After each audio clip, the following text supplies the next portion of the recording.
सततच्या अतिपावसाने आदिवासी भागात व अकोले तालुक्यात वेळोवेळी अतिवृष्टी होऊन नैसर्गिक आपत्तीमुळे भात शेती पिकांचे व सर्व पिकांचे सन 2022-23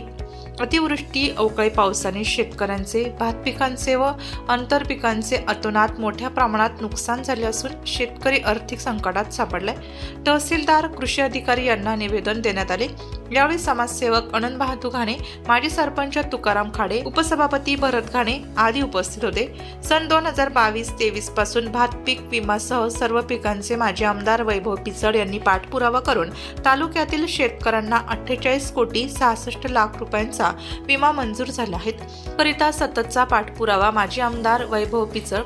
यांच्या मार्गदर्शनाखाली समाजसेवक अनंत बहादूर घाणे, माजी सरपंच तुकाराम सोमा खाडे, उपसभापती भरत घाणे, बाजीराव संगभोर, सुरेश गभालेंसह शेतकरी कार्यकर्ते उपस्थित होते। ऑगस्ट-जुलै 2024 मध्ये आदिवासी भागातील काही गावांमध्ये झालेल्या अतिवृष्टीमुळे शेतीचे नुकसानमध्ये घरे, जनावरे, बारी, वारघुशी, पेंडशेत, चिंचोडी इत्यादी गावांमध्ये पंचनामे झाल्याचे तहसीलदार तसेच कृषी अधिकारी यांच्या निदर्शनात आणून दिले व तातडीने पंचनामे करून शेतकरी यांना मदत करावी अशी मागणी केली। तसेच मागील वर्षी सन 2022-23 या वर्षी अवकाळी पावसाने रब्बी हंगामात शेतकऱ्यांचे मोठ्या प्रमाणात नुकसान झाल्याचे पंचनामे होऊ नये, नुकसानाची रक्कम शेतकऱ्यांच्या खाती जमा झाली नाही, तरी सदर रक्कम शेतकऱ्यांच्या खाती वर्ग करण्याची मागणी करण्यात आली। यावेळी शेतकऱ्यांसह उपस्थित अनंत घाणे, तुकाराम खाडे, भरत घाणे, बाजीराव संगभोर, सुरेश गभाले, मारुती खाडे, विनायक घाणे, विठ्ठल भवारी, राजू भवारीसह कार्यकर्ते, परिसरातील शेतकरी उपस्थित होते। वैभवांच्या माध्यमातून इथून वेळच्या वेळी अधिकाऱ्यांना सूचना करून आणि शेतकऱ्यांच्या ह्याच्यात खातेपुस्तकावर प्रशासनाने पैसे वर्गवारी करण्यात आले बँक खात्यामध्ये। तर आता पुढील जो आता नुकसान होऊ राहिले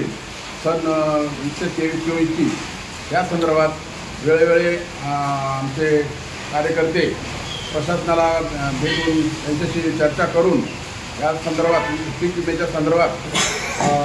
शेतकऱ्यांना नुकसान भरपाई वेळेत मिळावी, घाटघर पट्टा, वारंगुशी पट्टा तसेच इतरही जे बाबळवंडी, पिंपळकणे, मुळा पट्टा या विभागांमध्ये फार मोठ्या प्रमाणात पावसामुळे शेतकऱ्यांचं भात पिकाचं आणि बांध बंदिस्तीचं नुकसान झालेलं आहे। या संदर्भात आम्ही सर्व आदिवासी पट्ट्यातील कार्यकर्ते भाऊंच्या जवळ गेलो आणि त्यांना या झालेल्या सर्व प्रकाराची माहिती दिली। भाऊंनी तातडीने प्रशासनाला आदेश दिले आणि या अतिवृष्टीमध्ये बाधित झालेल्या शेतकऱ्यांचे त्वरित पंचनामे करावेत आणि त्यांना नुकसान भरपाई मिळावी यासाठी भाऊंनी शासनाला आदेश देऊन तातडीने या ठिकाणी पंचनाम्याला आज सर्व तालुक्यामध्ये जे अवकाळी पाऊस आणि अतिवृष्टी होऊ राहिली आहे आणि गारपीट अचानक होणे गारपीट यासाठी जे अतोनात शेतकऱ्यांचं नुकसान झालं यासाठी भात पीक विमासह सर्व पिकांचे विमे मिळावेत यासाठी माननीय तहसीलदार, माननीय कृषी अधिकारी, माननीय कृषी अधिकारी यांना वेळोवेळी आणि निवेदन दिले आणि निवेदन देऊन पंचनामे करण्यासाठी प्रशासनाने कारवाई केली आणि जे कारवाई करत असताना जे काही बाधित शेतकरी आहेत त्यांच्या खात्यावर अवकाळी पावसाचे मागील 2022-23 या कालावधीतले पैसे मिळाले आणि हे 22-23 मध्ये जे भात पीक विम्यासह जे पीक विमा मिळाला पाहिजे तो मिळावा यासाठी माननीय वैभव पिचड साहेब यांनी वेळोवेळी प्रयत्न करून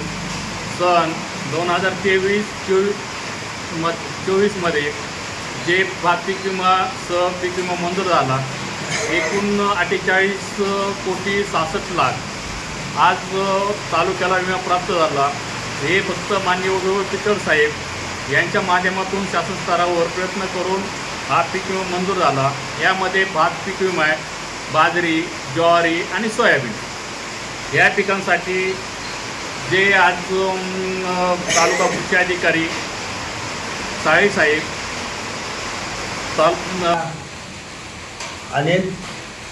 म्हणजे सन 21-22च्या अगोदरही आणि गेल्या 21-22 या कालखंडात 23 या कालखंडात अनेक वेळा अकोले तालुक्यात आज आमच्या भात शेतीचं आणि इतर पिकांचं मोठ्या प्रमाणात नुकसान झाले। यासाठी समाजसेवक डॉक्टर आनंद घाणे साहेब, बाजीराव सगोन, भरतदादा घाणे,